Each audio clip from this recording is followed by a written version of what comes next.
Alright, let's talk about rough draft requirements.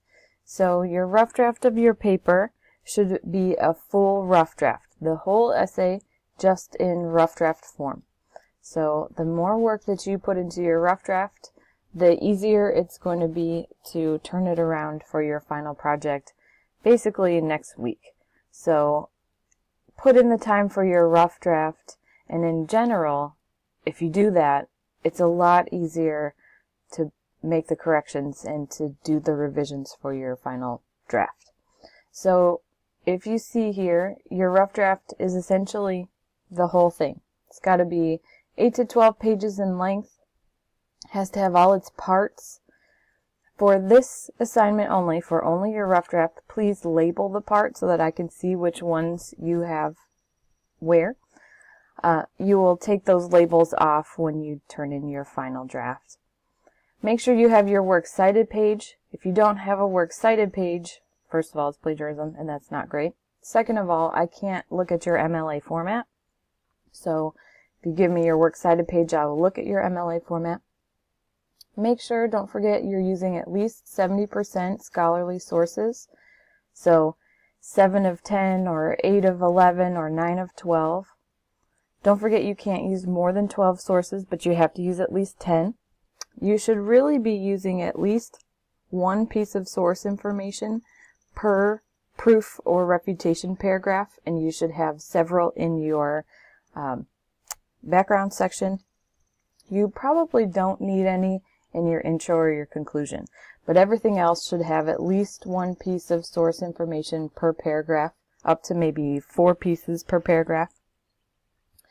Make sure you integrate all of that source material. Use the signal phrase, quote, in-text citation, explain it, give it context, all of that stuff. Make sure you use MLA in-text citations. Don't slip into APA or any other kind of citation style. And make sure it's in correct MLA essay format as everything else should be. So basically, do the whole essay. It can just be rough, but it should be the whole thing.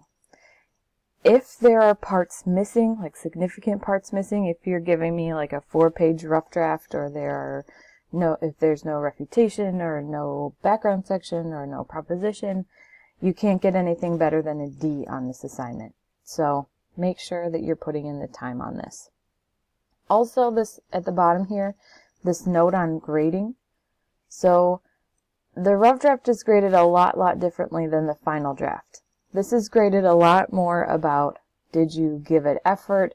Did you attempt to use the skills? You know, this is a formative thing, or this is to give you feedback to help you improve. I know this is not your final draft, so I'm not going to grade it like it's your final draft. So what that means is that, say you get an A on this rough draft, that doesn't mean that you're necessarily at A level for the final draft. You're still going to have to do revisions, take my feedback, proofread, revise, go back over it, all that stuff. Doesn't necessarily mean it's ready to go. So be careful of that.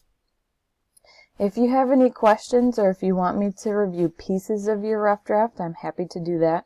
For example, if you're having a really hard time with like a proposition section or something, if you want to send me that proposition section, I'll take a look. I won't probably, however, have a chance to look at entire rough drafts until after you turn them in. When you turn in your rough draft, I'll give you extensive feedback. I'll give you all sorts of comments and suggestions and tips and tricks and all of that stuff. So don't worry, you'll get a bunch of feedback, just probably not before you turn in your rough draft.